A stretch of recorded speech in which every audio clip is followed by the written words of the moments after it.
Os ydw i'n chroeso cynnes iawn i chi gyd. Mi fydd gwledd o ddysgu arall o'n blaen ni heno, a diolch yn fawr i chi am ymuno efo ni. Very warm welcome to you all here tonight. I know there'll be another Feast of Learning before us this evening. This is the second of our Twilight series of events. And this series of 1-hour Twilight sessions delves deeper into the topics discussed during our Moving from Non-Racist to Anti-Racist Practice event, which was held last November.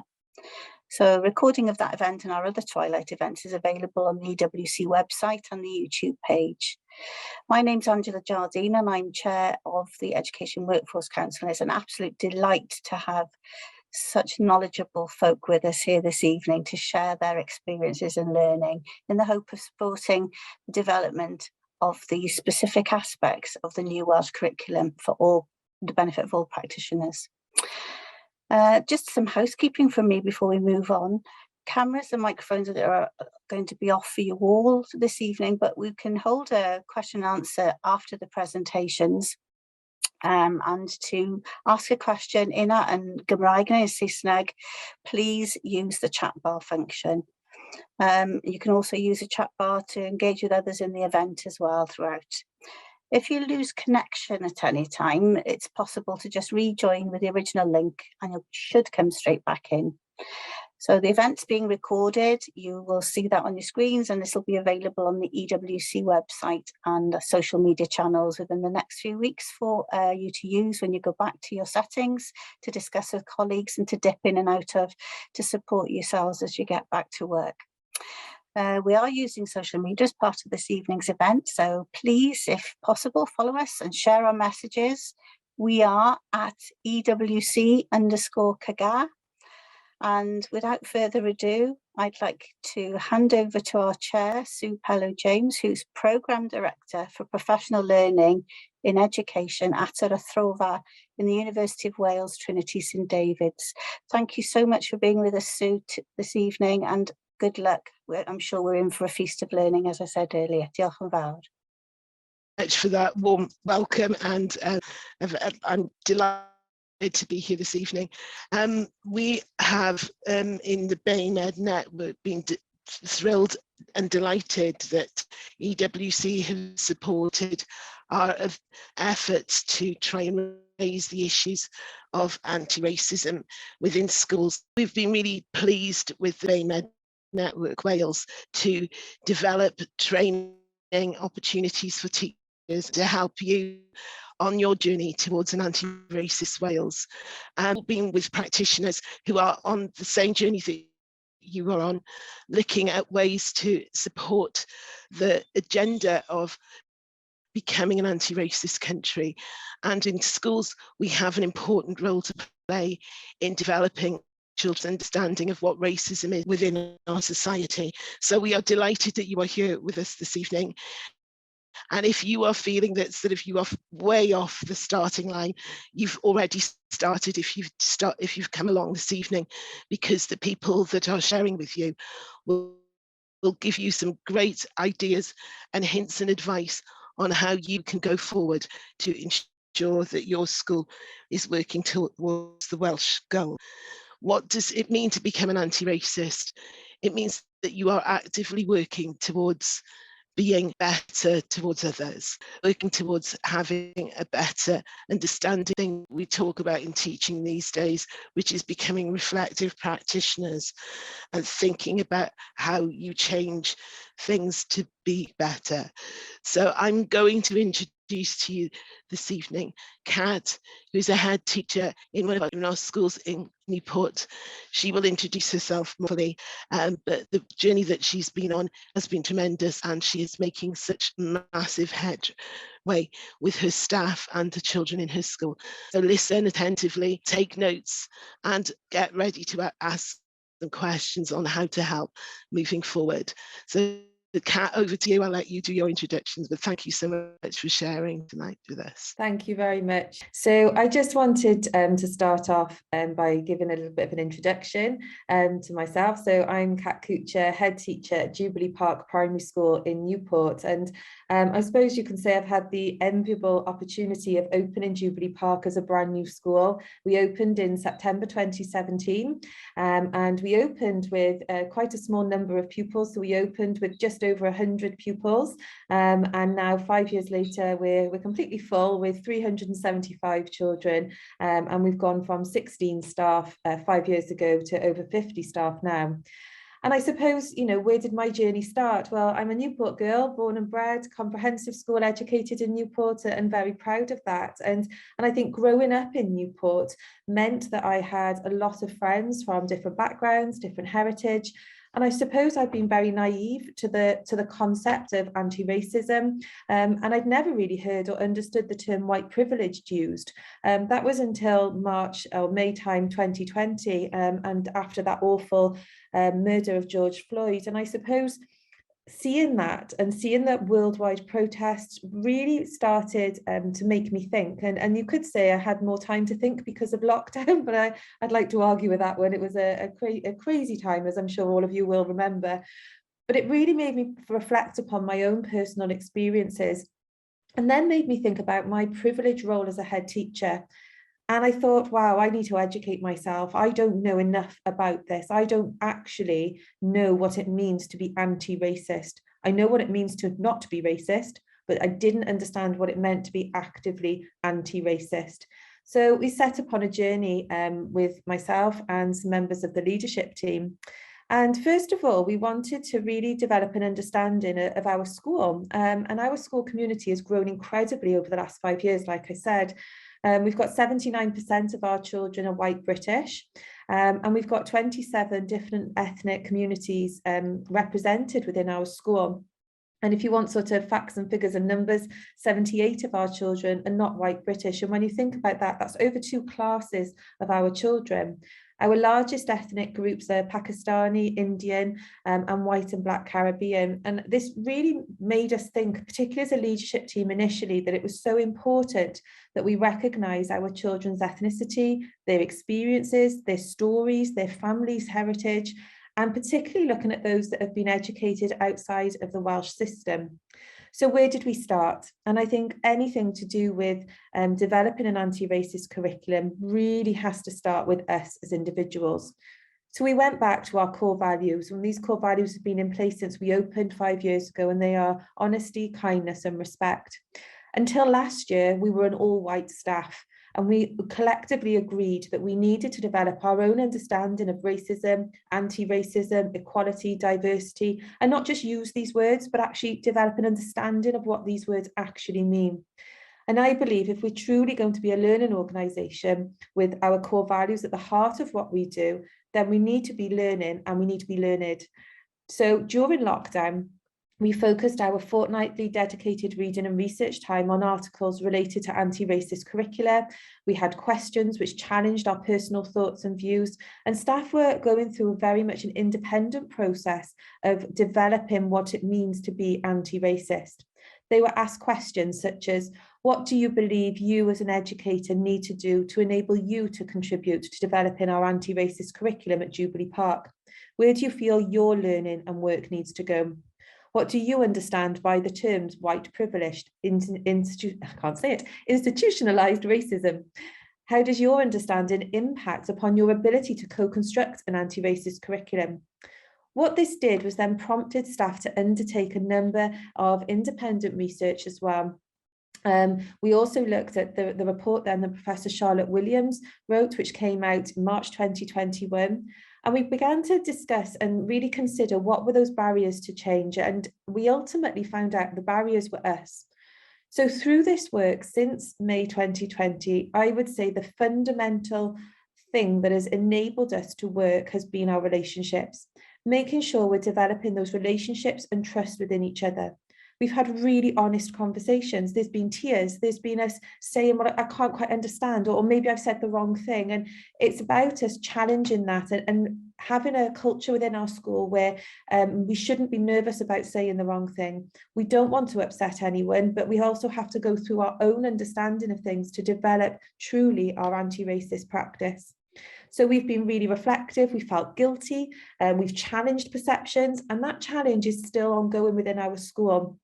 And it's something that I would say has really developed, particularly with our professional learning and development. So within our school, we've also got our vision principles, and our vision principles guide everything we do. They are literally something we live and breathe. You know, they truly are our strategic purpose within our school. But for me, if we want to translate that vision and develop as a learning organisation, we have to make sure that that shared vision, this is actually part of the SLO, the School as a Learning Organisation model, we have to make sure that shared vision is centred on the learning for all learners. So when you go back to that context of my school, it's not just for the white British children, it's for all of our children. So we use the SLO model to guide our strategy. We've used that over the last 5 years to develop our understanding of us as a school, looking at the 4 transversal themes of time, trust, technology, and thinking together. But since May 2020, we've really looked at the SLO model and discussed between ourselves and with our staff and our governors of how do we actually build those relationships for learning and enable us to go on that journey towards an anti-racist curriculum. If we're developing our vision principles for all our children and our community, then we have to create what we call our enabling and encouraging environment. I think one of the comments that I always make when I talk is that this is not about a product. This is not about us having a shiny badge to say, yes, we're anti-racist, or we've got a wonderful anti-racist curriculum. This is about an ongoing process of knowing and understanding, of challenging and of learning. And I believe you can't do this unless it starts with leadership, and it starts with head teachers, and it's really about that strategy and planning that's involved. Our ambition is part of our school improvement plan. It drives what we do in terms of developing our anti-racist approach. And for me, we have to look at that national policy. You know, we've got the report from Charlotte Williams, we've got the SLO model, we've got a new curriculum, we've got so many Welsh policies and new things happening in education. And as head teacher, I believe we should be taking that, using it to influence our leadership and our school level culture, because ultimately culture drives behaviour and behaviour drives action. And if we really want to develop that collective action, we need to be focused together on developing that anti-racist curriculum. So what we didn't do was go hell for leather straight into let's see what happens in the classroom, because as teachers, as professionals, that's what we always want to do. We always go straight to activity. What can we do with the children? What resources can we get? And actually we took a step back. And Sue talked earlier about, you know, the time, and I think that's something that we've really spent a lot of time doing. Professional learning and development has been the backbone of our journey as a school. And for me, it's about providing that time for staff to talk, to learn, to collaborate, and to co-construct our anti-racist curriculum. We recognise that it's important that each individual within our school understands the terms prejudice and discrimination. We actively engage in reading to understand both the psychological terms, but also those processes and theories of prejudice and discrimination. And we feel it's really crucial to be informed as practitioners, not to rush to develop, like I said, those classroom level activities, which quite easily could become ill-informed and inconsistent. We recognise as a school that there's a stark need for all staff to educate and challenge their own understanding. Most recently, we've had professional learning and development looking at keywords such as positionality, intersectionality, decolonising. We've looked at the wheel of power and privilege, and that was such an eye-opener for our staff. We've had specific professional learning and development from outside agencies, and I can't speak highly enough of Show Racism the Red Card and the work that they do. They've had workshops with our children, for our staff, for our parents, and for our governors. We've also engaged in reading a wide variety of texts. We've watched TV programmes. Again, I would thoroughly recommend a Channel 4 programme called The School That Tried to End Racism. We've watched that collectively as staff and discussed those key things that really impacted upon us personally. We reflect, we make change, and we consider impact. And I think, again, that's an important part of this process. This term, every member of staff is reading Empire Land together, and again having personal reflection once every fortnight on that book. I've even had 2 members of staff this year who have chosen to focus on challenging their own white privilege and develop their understanding of anti-racism through some independent research that they're doing. So we use our professional learning and development to challenge ourselves and to ensure we remain true to our vision principles. We can't say we're igniting a passion for learning and growing together with the community and creating conditions to thrive if we're not actually learning about our community, learning about anti-racism and decolonising our curriculum. And then the other phase we've gone through in terms of development has been our environment. And I don't just mean classroom environments, I mean our whole school environment. It's really important to recognise that children learn from everything around them, the people, the environment, atmosphere, routines. So we need to ensure we're unbiased in our approach, because children will pick up on that if we're not. And we have to make sure we're providing that equality of our experiences and opportunities. In terms of our curriculum design, we've done a wide variety of work in terms of our curriculum design, and we've been working towards Curriculum for Wales over the last 5 years. And in part of that development, it's been understanding how we develop race conversations with our staff, how we develop that decolonising of our curriculum, looking at our curriculum through an equality and diversity lens. All of these things have really helped us to grow and develop our understanding as staff. I'm sure all of you here are aware of the 4 purposes. September 2022 is fast approaching. And like I said, we've been developing Curriculum for Wales in our school over the last 5 years since we opened. We have our own bespoke Thrive curriculum.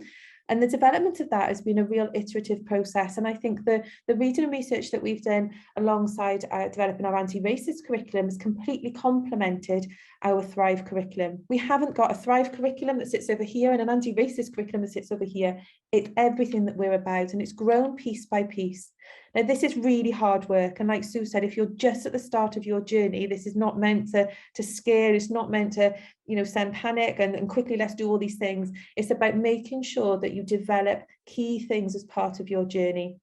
We've taken, I suppose, our curriculum, and I've put my trust and my faith in our staff. They have the agency to develop what they feel is right for their children. But ultimately, if we want our children to be ethically informed citizens of Wales and the world, as one of our 4 purposes say, by the age of 16, then we have to ensure that our curriculum is being decolonised and it is working towards that anti-racist approach. To me, our anti-racist curriculum journey is not just because it is part of one of the 4 purposes. I really believe that there is a massive work to do in society, and as educators, we play a huge role in that. And for me, this is part of our learning journey.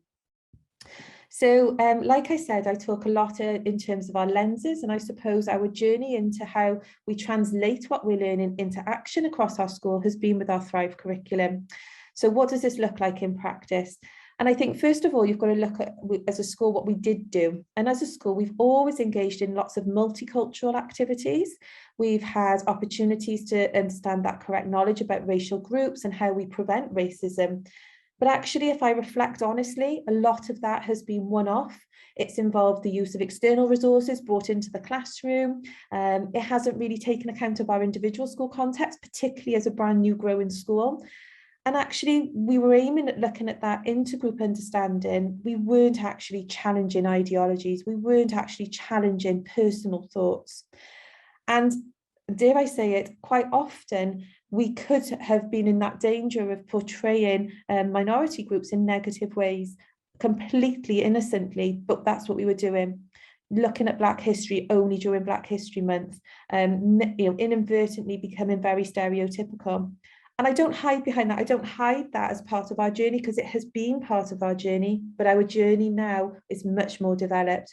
We're able to look through that lens of diversity and equality. We spend a lot of time within our school looking at what we call our inquiry approach, based on the work of Kath Murdoch.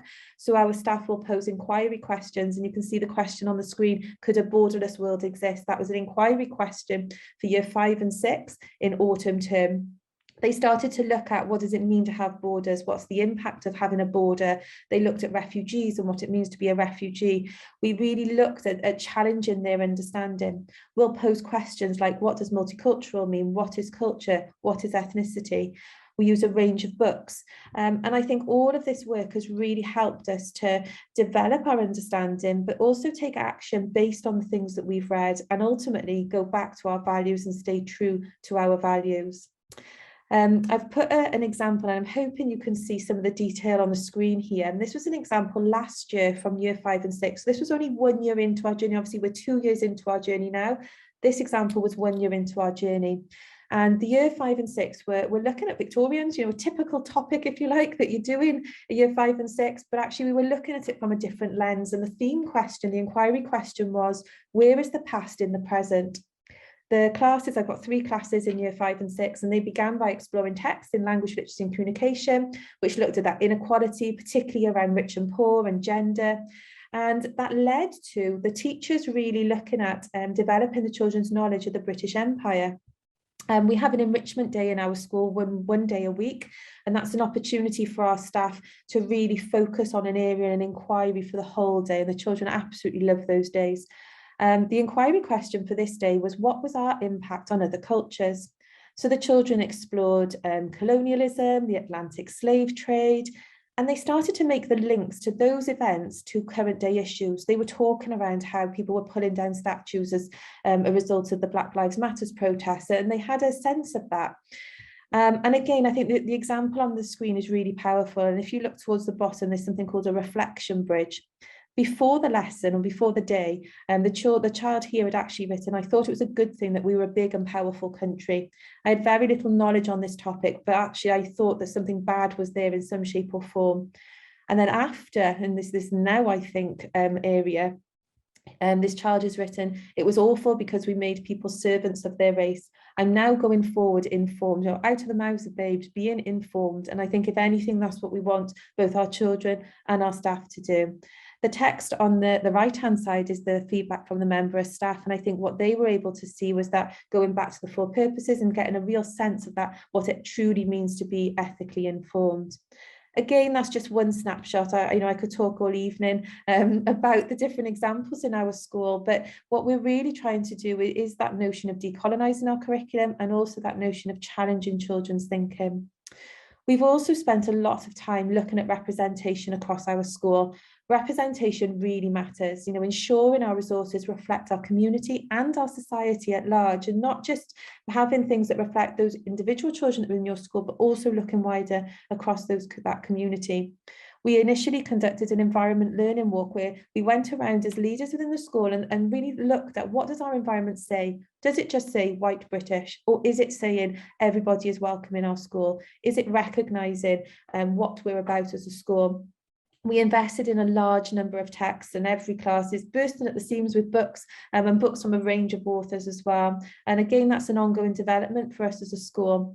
Even last week, we had a new delivery of dolls, and one of our children, who is white, black, African, got hold of this doll and just literally would not let it go. She was a year 1 child.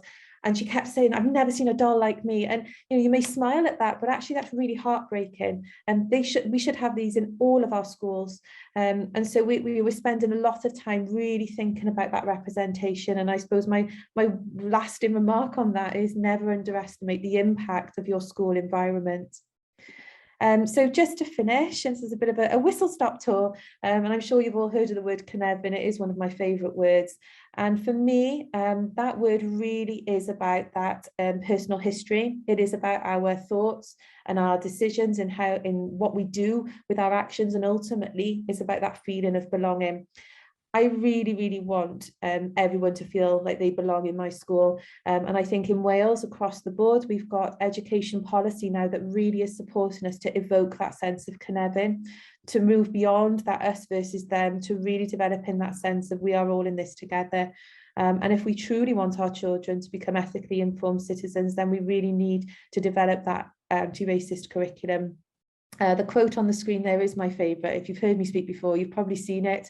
It's in my hallway, up on the wall. So I look at it every time I leave the house, and it really is my purpose and passion to make a difference. And I think it's so important that we do keep walking with the successful people and ignite that fire. I presented last week, and one of the questions was, why do we do this? And I think all we have to do is look on the news, look at the events across the world, and we all know the reason we have to make sure we are doing this. And I believe it's my privilege as a leader in education to be that change and to keep learning. So diolch yn fawr for listening. And I'm sure that everybody listening is being inspired by the things that you're saying and the template that you're giving to people to begin to do this work in their school. It is hard work, as Chantal always says. And if there are questions, start thinking about those for later, because we look forward to engaging with you. And over Shubs to do her presentation and to talk to you about her work on this journey. Thank you. Over to you, Shubs. So my name is Shabnam Aziz, and I'm a senior leader from Mount Stewart Primary School. And like Kath, I'm going to give you a whistle-top tour of how in our school we talk to staff and children about race and racism and how we've developed our racial literacy. Some information about the school context. Now, Education Workforce Cymru diversity data shows there's considerable regional variations and diversity across Wales, from 34.4% in Cardiff schools to 4.1% in Anglesey schools. In Mount Stewart, it's 96%. That data needs updating. It's 96%. We have 42 different ethnic groups. Our main groups are Arab, Indian, Somali, and Yemeni. 74% of our children speak language other than English. Okay, so our school is very different. So in 2020, the world was shaken by the shocking scenes of George Floyd's brutal murder, the catalyst for arguably the largest worldwide civil rights movement, which made deeply rooted inequities harder to ignore for us. Returning to school after the first lockdown, our children had questions about what happened to George Floyd and about the Black Lives Matter movement. As a rights-respective school, we wanted to equip our children with their rights and the skills to be anti-racist and to hold their own with anyone who challenged them. As a school, we started to work towards anti-racist principles, not just non-racist. Schools in Wales are supported to becoming anti-racist through the Welsh Government accepting all 51 recommendations from Professor Charlotte Williams' Cynefin report, and the Welsh Government's Race Equality Action Plan, which I'm sure is not widely known across Wales, which sets out a vision for Wales that we will be proudly anti-racist, where everyone is treated as an equal citizen by 2030. So talking to pupils about race and racism has always been important in our school, but it's taken on a new sense of urgency across Wales and within schools, within our schools since the death of George Floyd. It's important we address these issues with pupils of all ages. It's easy to think that the best way to promote racial equality is to pretend that you don't see race. But race is an important part of people's history and identity. It can't be ignored. People use, I don't see colour, we treat everybody the same to explain that they are not prejudiced and that they embrace diversity. However, not seeing colour is problematic to diversity and inclusion. Anyone who is able to see can discern and recognise one skin colour from the next. How can you possibly fix something you don't believe you actually see? Conversations about race and racism shouldn't be limited to a big one-off assembly or an annual Black History Month event. They should be taking place all the time, all year round. This isn't just about not being racist, it's about being actively anti-racist. Real and successful change starts at the top with the senior leadership team, and we decided we needed to start reading and talking about race and racism with staff first. We needed to develop staff's racial literacy in order to support and educate our learners. Talking about race isn't easy. For many people, race is harder to talk about than any other form of diversity. But if we want to create inclusive schools, we must have those conversations. Discussions on race require staff to reflect on their own behaviour, their attitudes. It requires honesty and commitment. Beliefs and viewpoints were challenged and confronted along the way as our staff were asked to approach the training and tasks objectively. Now, before lockdown, before George Floyd's brutal murder, as a school, we had started to have staff training on anti-racism from Show Racism the Red Card, because we felt it was as important as annual whole school safeguarding training. And for 2 years prior to the lockdown, Show Racism the Red Card came in. But we'd got to the point where we felt we now needed more training for our staff from other organisations. And we started to look at what was out there. We were very lucky. We started to pilot from the local authority, Promote Equality. Now, Promote Equality provides us with the tools to support our schools' drive for racial equality and equity. And one of the people who organise and deliver the training is Rachel Clark, Betty Campbell's granddaughter. And she's been working with us, and we're piloting this for Cardiff. And it's, you know, not a quick fix. It's a 3 to 5 year journey. We've already had 2 years prior to COVID and 2 years since, so we're about 4 years into our journey. Okay. We talk about white privilege, which evokes strong emotions, staff-related privilege to wealth, financial prosperity, and well-being. They felt they worked hard for everything they had, so they couldn't have white fragility. But through honesty, through reading, through research and discussions, they understood it refers to the advantages the normality of being white offers within a social framework. Talking about white privilege means looking at how our own actions maintain and support racist systems and structures, regardless of intent. And that's going to be uncomfortable, but it's important to do. It's the right thing to do. During our anti-racism insets, we look at Robin DiAngelo's book, White Fragility. Staff read the book. They watched the YouTube discussions that she had about her book. And we discussed what it was and how white fragility is shown. We developed our understanding of it so we can recognize it in ourselves and in others and call it out. We discussed what it means to be anti-racist and reflect on where we are as individuals, where we are, what our next step is, and what we need to get there. We're creating a safe space for race awareness and reflection culture within our school. Now, on one of our twilights, our anti-racist twilights, 3 Bay members of staff agreed to share their lived experiences with everyone. Now, this was really hard inset for us all. Hard for those reliving and sharing their experiences because it's reliving trauma, and hard for those listening. By the end of the hour, we were all emotionally drained, lots of tears, but sharing lived experiences was impactful and thought-provoking. Hearing personal stories stimulated empathy, and it helps us reduce our personal bias. By sharing their lived experiences, they humanized the statistical data on racism and moved us further on our journey to becoming anti-racist. Oh, I'm going to go back because I want to point out this person sitting here. This is our deputy, Bethan. And when Bethan was learning about white fragility and white privilege, she was, as a senior leader, wanted to share her journey with the rest of the staff. So she put together a podcast, okay, so that she could let the staff know how she felt, how she'd reflected, what she found out, what she was going to do to move forward. She wanted to lead the way, and as senior leaders, we need to do that. And we're ever so grateful for Bethan, but as I said, we're all on a journey within our school. So in Mount Stewart, we teach children that it's okay to talk about race. We help them to understand, respect, and appreciate the differences between people. Now, we live in a culture where many of the easiest books and resources to access do not showcase and celebrate diversity.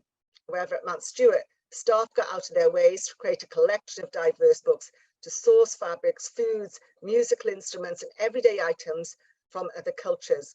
Even in a school, if a school doesn't have children from different racial and cultural backgrounds, this is still very important for all schools. If a child asks about someone's skin colour, we use it as an opportunity to acknowledge that people do look different, but also point out the things we have in common. Staff make it clear that they are happy to answer any questions they have We encourage their curiosity. If children point out people who look different, we don't hush them up. We don't want them to think that it's a taboo topic. We talk about what's fair and what's not fair. Now, I've got to say the children in my school think that all schools are like theirs. And when we go out and they see mainly white children coming from a school with just a few children from different ethnic minority backgrounds, they want to know why. So we have those conversations about, you know, in the Butte Town, in our school in Butte Town, we are the oldest diverse community in Europe, and how we became to become the oldest diverse community in Europe. And we do this through our Cynefin topic, firstly. We provide opportunities for learners to recognise and celebrate their own heritage and the multi-ethnic heritage of their community within Wales. We celebrate the blend of different cultures within the community, including Welsh culture, and this contributes to a sense of belonging and Welshness. We talk to pupils from a young age about the fact that racism sadly exists and could even happen in our school. We ensure learners know the procedures we have in place to deal with racist incidents and what they should do if they witness or experience racism. As a rights-respective school, we introduce children to United Nations Convention of the Rights of the Child. We look at, are all children being treated the same? Listening and asking questions is the first step towards anti-racism. We discuss what they're hearing at school, on television, through social media. Our children access internet, television, social media. So that's where we need to start. We start discussions by asking what they know. We use circle time for learners to share their ideas or experiences. It's important to provide a safe and comfortable environment for them to express themselves, to listen to lived experiences and ask questions without feeling judged. We discuss their sources of information, what they are reading, conversations they are having online, and what they are seeing on social media. We explore stereotypes and racial bias in the media, such as, why are certain people depicted as villains while certain others are not? It's important to have honest and open discussions about racism, diversity and equality, and to look at the struggles for racial equality in Wales and Britain. Now, I'm sure our school, like many across Wales, was raising money for the refugees of Ukraine. But our children, through social media, realised that there were students from Black, Asian ethnic minorities in Ukraine who weren't being allowed to leave. Okay, they were segregated. So our children decided, yes, they still wanted to raise money for the people in Ukraine to leave, but they raised money for those people because they see those people are not being treated the same. There is an equality there, and they wanted to address that. As well as our staff, our learners develop racial literacy. Through books, looking at social media, learners discuss, explore the words ally, bias, stereotypes, prejudice, white privilege, and racism. If we don't teach racial literacy, our learners will be at a disadvantage in how they engage with others from different cultural backgrounds. Racial literacy is an essential skill. It's a lifelong skill. Helping children understand and recognize racism, building their racial literacy, means we will not only prevent future generations from growing up to ignore race as an issue, but to be actively anti-racist through their actions. So that's a whistle-top tour of what we do at Mount Stewart. We are having a professional learning day next week through Central South Consortia, and we'll be doing another one in the autumn term about how we have diversified our curriculum and how we discuss racism and teach anti-racism. And you're more than welcome to join us. Jobs and Kat, I'm gonna jump in because I'm aware that that Sue unfortunately is breaking up a little bit. Someone's interested to know a bit more about your experience with challenging adults' ideologies. Did you have any difficult conversations with any staff or stakeholders who perhaps didn't believe the work you were doing was a priority? How did you or would you approach these kinds of situations? Do you want to go first? Yeah, go on, Ships. Oh, sorry. Yeah, okay. Yes, we did. Certainly after we came back off the lockdown, because I had a year 5 class at the time, and we were looking at Black Lives Matter movement, and we had the Vale Black Lives Matter organisation come in and speak to our children. And I could see that some staff were uncomfortable, and our children wanted to do a Black Lives Matter protest, and they did. They did it at the Senate, but it wasn't a matter of just, let's just go over there and protest. There's a lot of work that goes into there. They had to produce speeches, had somebody from Willows High School come in and teach them vanishing point perspective so they could produce their posters. We looked at anti-racism within this country. We looked at laws within the country. We looked at the Bristol bus boycotts, and they were horrified to see the year that that happened in, you know, how it wasn't that long ago. And a member of staff felt that they didn't want to be involved in the Black Lives Matter protest. And I said, it was the staff, you're not involved. It's nothing to do with the staff, the children are doing it. We are going to make sure that they are safe, that they go over there, that they protest, and that they come back, okay? It's not about publicity, and it is about the children knowing that they have a right to be agents of change, okay? So we provided the staff member with some literature and some TED Talks to look at and to have to reflect, and then come back to me and discuss it with me. And they did, and they had a better understanding of that. Yeah, if I just add on to that as well, I think that when we have looked at it as a staff, and so those early days, it was very much that individual staff reflection. And I think that was really important for our staff, particularly because we were an all white staff at that time. And it allowed that space for individuals to really reflect upon their own prejudice, their own bias, their own thoughts and beliefs, I suppose. And then I suppose it's the way I did it, in terms of, if you truly want to be part of this school and what this school stands for, then this is what I expect. And I think when you put it like that, and a bit like Shubnam has said, in terms of, this is not about you, this is about the children, this is about what we provide for our community. And, you know, in all honesty, I know I didn't have awkward, I had nobody saying, I'm not doing this. I had people that were fearful, and the biggest fear was saying the wrong thing and not, you know, what do you do? What do I say if? And we talked this through as staff, you know, and I think that has been the most powerful part. And it goes back to what I said in terms of developing that trust and building those relationships. And it's okay to say the wrong thing, you know, you say the wrong thing, you'll learn from it. And that's what we do as a school. That's what our children do, you know, and they're learning. So that's fine. And I think it's actually brought us closer together and made us stronger as a staff going on this journey. And I said we're still on this journey, you know. Yeah. But you have to have those conversations. If we're going to be an anti-racist nation by 2030, it's got to start now. We're in this education reform, and it's been reformed everywhere to ensure that we're an anti-racist nation, and we've got a part to play. Thanks both. The next question we have then, how are parents engaging with the racial education that is being taught in your schools? There has been some negative conversations that racism is overshadowing Welsh history, and that's from Cherie Jonas. I don't mind going first on this one. I think we've got to be really careful, and I think we've got to be really careful in terms of how we word things as well. And I think very much, and I hope this came across in what I was talking about, our curriculum, by its actual essence, we are trying to make anti-racist. So it's not about overshadowing things, it's not about taking over things, it's about what we do, because this is what we believe in. And yes, we've had conversations with parents. Like I said, we had a parent workshop from Show Racism and Red Card. It wasn't greatly attended, but this is, you know, the start of our journey. Parents understand what our journey is. We share that journey with our parents, and all, you know, in the whole, they've been very, very supportive.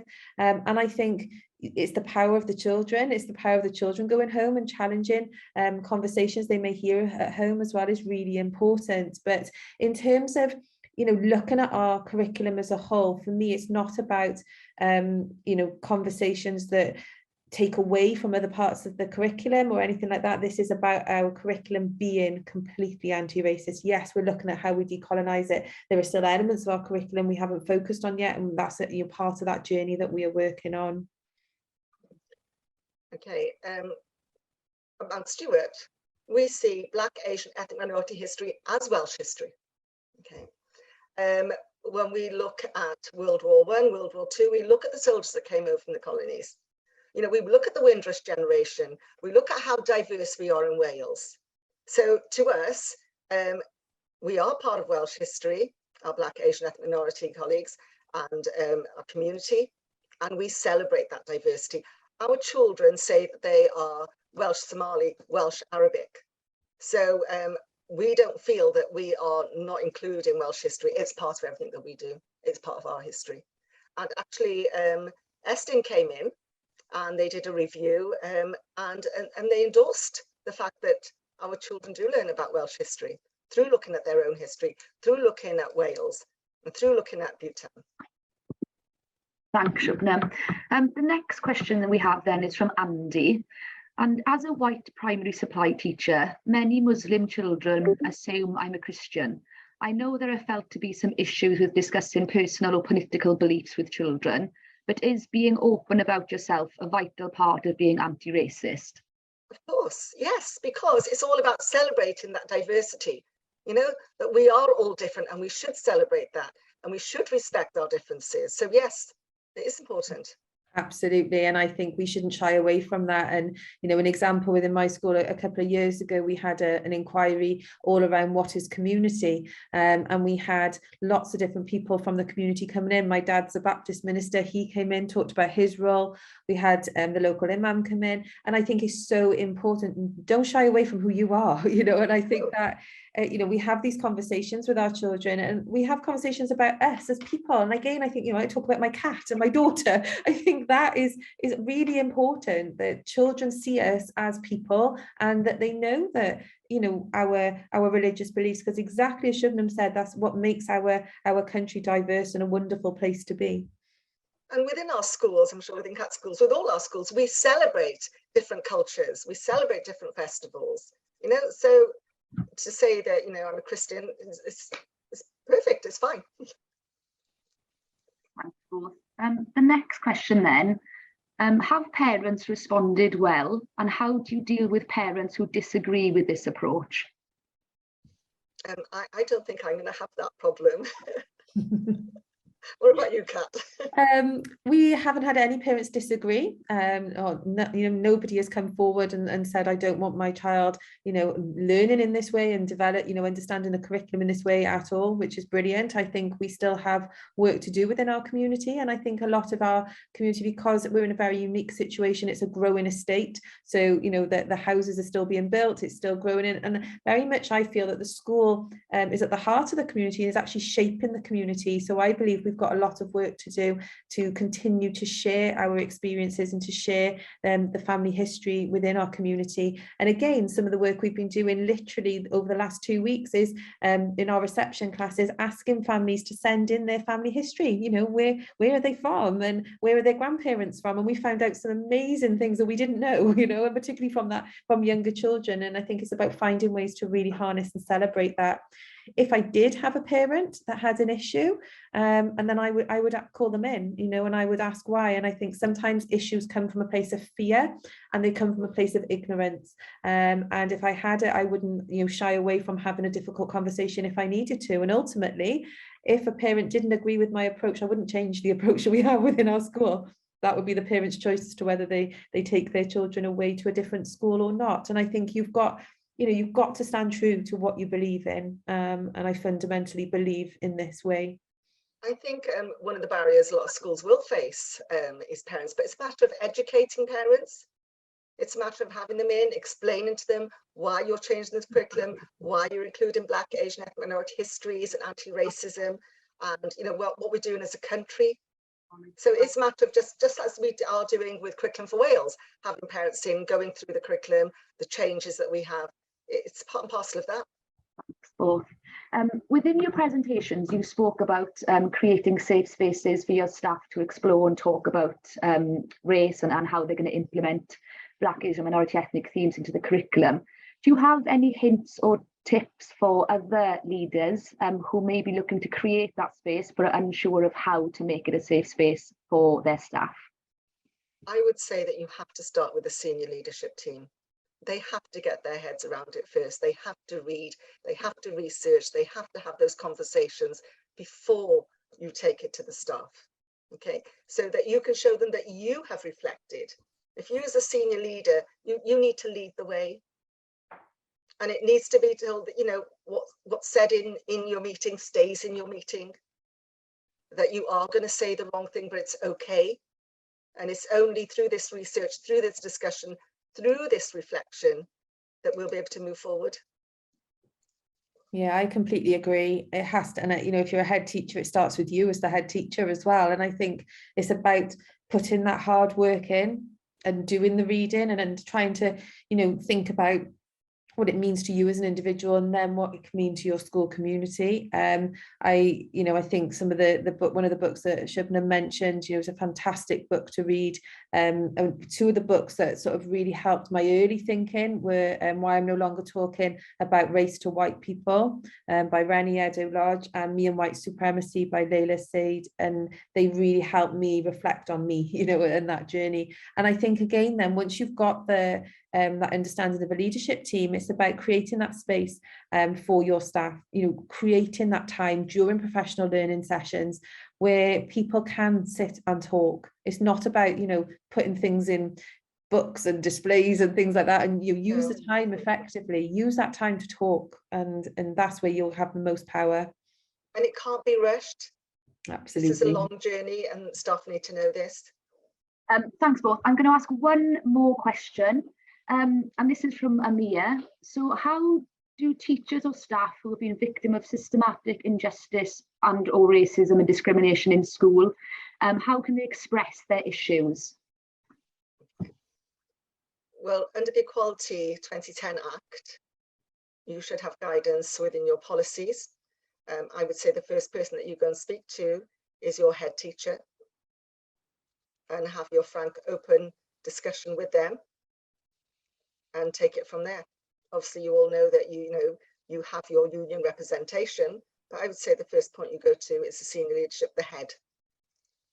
Absolutely. And also I think, you know, it's really important that any incidents of racism are recorded within schools as well. So, you know, you're not fobbed off by things, and, you know, it is thoroughly investigated and records are kept. And again, you know, I wouldn't want to have a misunderstanding. We still have racial incidents within our school, that children, you know, and where we have to educate children and talk to children. But I think those processes that we have in place now, those incidents are getting far, far less. You know, if I look at the statistics, so I think we've had one incident the whole of this year compared to a number over the last few years. So it really, you know, it really does work, but this journey doesn't stop things happening. And I think that, again, if it happens, you must talk and you must reach out to people. And obviously we have BayMed Cymru that staff can also reach out to as well. Brilliant. Thank you very much both. That's all the time that we have for questions this evening. So apologies if we didn't get to you. Just a reminder that this is the second of our twilight sessions. So we'll have one in the autumn, and then our one in early 2023 will be just a question and answer session. So please do come along to those and keep a lookout online for the dates when they will be released. Just a reminder that there is a reflection template now available in the Professional Learning Passport if you'd like to reflect on the event and what we've shared with you today. And if you'd like to revisit previous Twilight events, they are available on our website. We'll also be sending a feedback form, so that should be in the chat box for you now. So if you'd like to complete that, then please do. And just again, from everybody at the Education Workforce Council, thank you to Shubnam and to Kat for presenting today. I'm sure that everybody that attended has taken some really good things back that they can start implementing within their schools. And thank you all for attending, and we hope to see you all soon.